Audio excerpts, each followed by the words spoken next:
പേനക്കുട്ടി എന്തായി പത്തിരി പണി?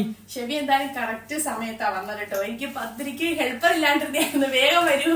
ഇല്ല പത്തിരി പണിയെ ഞാനൊന്നും ചോദിച്ചിട്ടും ഇല്ല, ഞാൻ ഒന്നും പറഞ്ഞിട്ടും ഇല്ല. 2 ദിവസമായിട്ട് ബഹ്റൈനിൽ നല്ല മഴയാണ് കേട്ടോ. മഴ കൂടുന്തോറും തണുപ്പ് കൂടിക്കൊണ്ടിരിക്കുകയാണ്. ആദ്യമൊക്കെ ഞാൻ കരുതിയത് റംസാനൊക്കെ ആകുമ്പോഴത്തേനും ചൂട് തുടങ്ങുമെന്നായിരുന്നു. പക്ഷേ സ്റ്റിൽ തണുപ്പിൽ തന്നെയാണ് കേട്ടോ. അപ്പോൾ ഈ മഴയൊക്കെ പെയ്യുമ്പോൾ ഭയങ്കര നെസ്റ്റുമാണ് കാറിലൊക്കെ യാത്ര ചെയ്യാൻ. പക്ഷേ നമ്മുടെ നാട്ടിലെ കൂട്ടൊന്നും ഒരു വെള്ളം ഒഴുകി പോകാനുള്ള സ്പേസും കാര്യങ്ങളൊന്നും ഇല്ല കേട്ടോ. ഇവിടെയൊക്കെ നമ്മൾ നല്ല ബ്ലോക്കാണ് മഴയത്ത് യാത്ര ചെയ്യുമ്പം. അങ്ങനെ ഇന്ന് ഞങ്ങൾ രണ്ടുപേരും കൂടി ചിക്കൻ വാങ്ങാനാണ് വന്നത്. ഇന്ന് പത്തിരിയും ചിക്കൻ കറിയൊക്കെ ഉണ്ടാക്കാമെന്ന് കരുതിയിരുന്നായിരുന്നു. അപ്പം ഫ്രിഡ്ജിൽ നോക്കിയപ്പം ചിക്കൻ കഴിഞ്ഞിരിക്കുന്നു. അങ്ങനെ നേരെ നമ്മുടെ റൂമിനടുത്തുള്ളൊരു ഷോപ്പിംഗ് മാളാണിത് കേട്ടോ.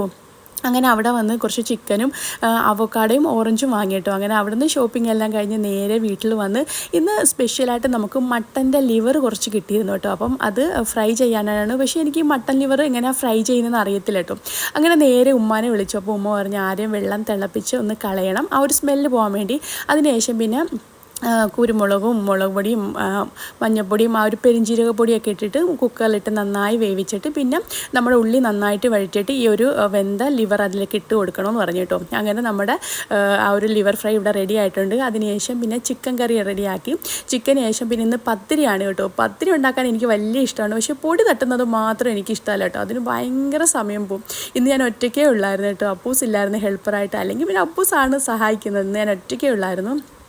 അങ്ങനെ പത്തിരിയൊക്കെ ഉണ്ടാക്കിയതിന് ശേഷം പിന്നെ ഫ്രൂട്ട്സ് എല്ലാം കട്ട് ചെയ്ത് ചെറുതക്കാളി ആയിരുന്നു കേട്ടോ. ചെറുതക്കാളിയും അതുപോലെ മുന്തിരിയും ഓറഞ്ചും ആപ്പിളൊക്കെ ആയിരുന്നു. എനിക്ക് ചെറുതക്കാളി വലിയ ഇഷ്ടമാണ് കേട്ടോ. അങ്ങനെ ഫ്രൂട്ട്സ് എല്ലാം കട്ട് ചെയ്ത് അതിനുശേഷം അവക്കാഡോ വിത്ത് ഹണിയും അതുപോലെ പാലുമായിട്ട് ജ്യൂസ് അടിച്ചു.